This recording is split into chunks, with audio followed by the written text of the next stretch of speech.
திரை விமர்சனம். படம் திருஷ்யம் 3. மோகன்லால், மீனா மற்றும் பலர் நடித்துள்ளனர். இயக்குனர் ஜித்து ஜோசப். இந்திய சினிமா உலகில் ஜார்ஜ் குட்டியையும் ஆகஸ்ட் 2ஆம் தேதியையும் யாராலும் மறக்க முடியாத அளவிற்கு திருஷ்யம் திரைப்படம் பேசப்பட்டது. அதில் நடித்த மோகன்லாலின் நடிப்பும் திரைக்கதையும் அருமையாக இருந்தது.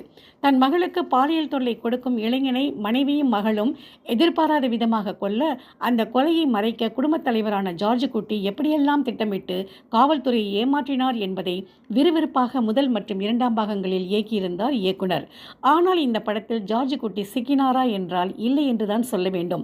இந்த 3ஆம் பகுதியில் அழுத்தமற்ற கதையமைப்பு, பொறுமையை சோதிக்கும் திரைக்கதை வசனங்கள் இவை படத்தின் சுவாரஸ்யத்தை தடுத்துவிட்டது. இந்த படத்தின் முதல் பகுதி சோர்வினை ஏற்படுத்தியது. 2ஆம் பகுதியில் கொஞ்சமாக அதுவும் நாம் நினைத்த திருப்பம் வருகிறது. மீனா மற்றும் பலர் வருகிறார்கள், பேசுகிறார்கள், சிரிக்கிறார்கள், அவ்வளவுதான். முதல் பெண்ணின் திருமண நிகழ்ச்சி மற்றும் அதற்கு பின் நடக்கும் சம்பவங்களும் தான் கதை. இதில் தன் குடும்பத்திற்காக எந்த எல்லைக்கு வேண்டுமென்றாலும் செல்ல துணியும் கதாநாயகனுக்கு இணையாக தன் மகனின் கொலைக்கு பழிதீர்க்கும் எதிர்த்தரப்பினரின் நடவடிக்கைகள் உள்ளன என்பது தெளிவாக தெரிகிறது. மோகன்லால் வழக்கம் போல் அமைதியாக பதட்டத்தை கண்களில் மறைத்தபடி அருமையாக நடித்துள்ளார். அதற்கு ஈடு கொடுக்கிறார் மீனா. மற்றபடி ஏமாற்றமே. முடிவில் மிக தைரியமாக 4ஆம் பாகத்திற்கான வாய்ப்பு இருப்பதாக நிறைவு செய்கிறார்கள். மொத்தத்தில் ஆளவிட்டா போதும் சாமி என்றும் சொல்லும்படியாகத்தான் படம் இருந்தது. நன்றி. மீண்டும் சந்திப்போம் ஒரு திரை விமர்சனத்தில்.